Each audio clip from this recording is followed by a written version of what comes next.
dari Puslapor, Densus, dari KPI dan rekan-rekan media semua yang berbahagia. Pada kesempatan yang baik ini, saya akan menyampaikan tentang analisa pasca ledakan yang terjadi di SMA Negeri 2 Jakarta yang terjadi pada hari Jumat 7 November 2025. Pasca ledakan terjadi, jajaran Satuan Brimob Polda Metro Jaya diperintahkan oleh Bapak Kapolda langsung menuju ke TKP. Kami bersama tim Jibom dari Detasmen Gegana langsung menuju ke TKP. Kemudian ada beberapa langkah yang kami lakukan di sana, yaitu membuat zona perimeter. Untuk zona merah itu di titik ledakan, zona kuning itu untuk rekan-rekan dari tim Jibom Gegana bekerja. Kemudian perimeter zona abu-abu itu zona terbatas, dan kemudian kita membuat zona hijau itu di luar lingkungan sekolah, di luar pagar. Itu kita nyatakan betul-betul aman dan steril untuk yang di luar pagar. Jadi mohon maaf rekan-rekan media, beberapa waktu yang lalu kami tempatkan di luar pagar karena itu memang sesuai dengan SOP demikian. Termasuk masyarakat juga bisa berada di zona hijau tersebut. Yang kami lakukan itu mengumpulkan informasi di TKP, kemudian melaksanakan sterilisasi untuk mencari secondary device atau bom yang masih aktif. Kemudian kami lakukan penjinakan bom yang masih aktif dan mengamankan bahan peledak di TKP. Kemudian melakukan observasi di tempat kejadian ledakan, kemudian melakukan sterilisasi ulang untuk memastikan tidak ada bom yang masih aktif yang terlewat. Kemudian menyatakan TKP aman dan menyerahkan berita acara kepada manajer TKP dalam hal ini adalah Polres Jakarta Utara dan membantu rekan-rekan dari Puslapor untuk melakukan identifikasi. Dari langkah-langkah tersebut, kami mendapatkan ada dua TKP peledakan, bom. Yang pertama yaitu di masjid, di dalam masjid di lingkungan SMA Negeri 2 tersebut. Kami menemukan beberapa barang bukti seperti serpihan plastik, kemudian ada dua treter atau dua kawah ledak yang ada di dalam masjid tersebut. Kemudian kami temukan paku, kemudian ada juga potongan tas, kemudian ada switching router dan seterusnya yang berkaitan dengan benda yang diledakan oleh terduga. Namun yang perlu kami sampaikan kepada rekan media, di sana ada dua treter, artinya ada dua kawah ledak yang kami temukan di TKP. Kemungkinan ini juga memang ada dua bom yang diledakkan di dalam masjid. Kami juga menemukan electric mesh. Di situ berfungsi sebagai inisiator.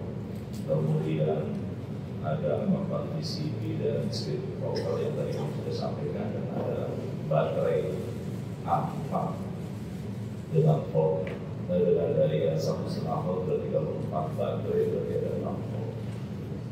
Kalau receiver itu sudah terbongkar menjadi serpihan, itu dengan daya 6 volt, sama dengan baterai yang digunakan 6 volt. Kemudian untuk bahan peledak eksplosif yang kami temukan dengan menggunakan alat trigaku yang kami punya untuk deteksi potensi produk yang digunakan oleh terduga, dan ini mungkin lebih lengkap nanti dari rekan-rekan Puslapor untuk bahan kimia lain yang menyertai di bahan tersebut. Kemudian ada serpihan plastik, jadi kalau kita rekonstruksi itu sama bentuknya dengan jerigen plastik sebesar 1 liter. Kemudian ada stapler berupa paku itu ada paku baja dan paku seng, dan ada payung yang seperti itu yang berada berserakan di dalam masjid. Dari beberapa barang bukti kita analisis bahwa power yang digunakan oleh terduga itu dalam menggunakan 4 buah baterai 4. Kemudian inisiatornya eksplosifnya mengandung potasium klorat. Kemudian switchingnya menggunakan receiver yang dikendalikan dengan remote. Nah, namun remote tidak kita temukan di dalam mesin. Kemudian casingnya itu bikin plastik 1 liter dan kemudian stepnernya paku. Dapat disimpulkan dari TKP pertama di mesin bahwa berdasarkan materi yang ditemukan, rangkaian tersebut adalah rangkaian bom aktif dengan menggunakan remote. Hal tersebut disesuaikan dengan ditemukannya 4 buah baterai transmitter dan bagian receiver yang menggunakan daya 6 volt. Jadi antara power dengan receiver itu ada kesesuaian dayanya 6 volt. Kemudian di TKP 1 tadi sudah kami sampaikan ditemukan 2 reaktor atau 2 kawah ledak. Itu dimungkinkan terdapat 2 bom yang sudah meledak di dalam mesin. Kemudian dampak ledakan berupa overpressure dan sensor paku yang mengakibatkan banyak korban yang terluka. Kalau overpressure ini mengakibatkan banyak luka kendala dengan tindang telinga para korban yang ada dalam mesin. Itu TKP yang ada di dalam mesin dari bom yang diledakan di sana. Kemudian TKP yang kedua, posisi itu ada di dalam sampah dan di taman baca. Untuk di taman baca kami mendapatkan barang bukti berupa bom dengan casing kaleng minuman bermerek Coca-Cola, dilengkapi dengan sumbu bakar dan di sebelahnya terdapat remote. Jadi berdasarkan temuan tersebut, analisa kami bahwa terduga pelaku itu meledakkan posisi yang bersangkutan tidak di dalam mesin. Karena remote itu kami temukan di taman baca. Kondisi masih aktif untuk bom tersebut. Kemudian untuk di bank sampah kami menemukan ada 4 bom, 2 yang sudah diledakkan dan 2 yang masih aktif. Kami lakukan X-ray dan tidak terdapat rangkaian elektronik di dalam bom yang di bank sampah. Bom yang di dalam bank yang terdapat kami temukan di bank sampah tersebut menggunakan casing pipa ukuran 3/4 mm dengan panjang kurang lebih sekitar 20 cm.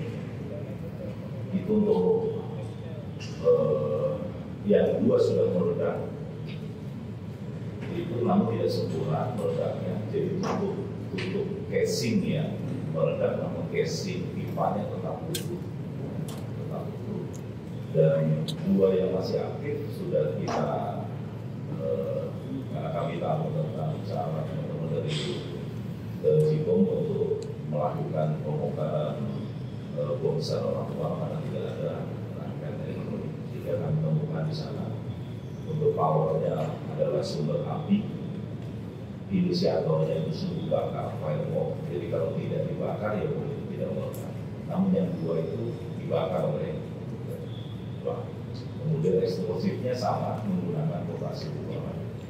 Switchingnya itu inisiasi waktu, jadi tergantung panjang pendeknya sumbu. Kalau sumbunya panjang ya lebih lama waktunya, kalau sumbunya lebih pendek itu lebih cepat. Itu switchingnya. Kemudian casingnya ada 2 kaleng minuman merek Coca-Cola dan pipa logam ukuran 34. Dapat disimpulkan bahwa berdasarkan material yang ditemukan aktivasi bom menggunakan sumbu api. Kemudian yang zaman baca ditemukan 1 bom bakar dengan casing kaleng minuman Coca-Cola dalam kondisi masih aktif dan saat ini sudah diamankan oleh Petugas Penyelidikan Dasar Polda Metro Jaya untuk barang bukti tersebut. Kemudian di bank sampah itu ditemukan 2 yang sudah meledak dan 2 yang masih aktif. Itu yang masih aktif sudah kita amankan. Maka saudara saat ini berdasarkan hal tersebut maka dapat kami simpulkan bahwa total di TKP ditemukan 7 buah bom dengan rincian sebagai berikut. Di TKP 1 itu 2 bom sudah meledak dengan aktivasi receiver yang dikendalikan dengan remote control. Yang remote-nya kami temukan di taman baca. Kemudian 2 TKP, di TKP kedua ditemukan 2 bom yang 2 bom sumbu bakar dengan casing pipa 34 inci kondisi sudah meledak, namun tidak sempurna atau low order sehingga hanya tutupnya saja yang muncul. Nah ini juga sesuai juga dengan terduga ada bagian tubuhnya yang luka di sana. Kemudian 2 bom sumbu bakar dengan casing pipa logam 34 inci kondisi masih aktif, dan 1 buah bom sumbu bakar dengan casing kaleng minuman merek Coca-Cola juga kondisi masih aktif. Jadi dari 7, 4 yang meledak, 3 yang masih aktif sudah kita amankan di markas pidana Satuan Polda. Demikian rekan-rekan media yang dapat kami sampaikan. Kami kembalikan ke Bapak Mas. Terima kasih. Download Tribun X sekarang, menghadirkan lokal menjadi Indonesia.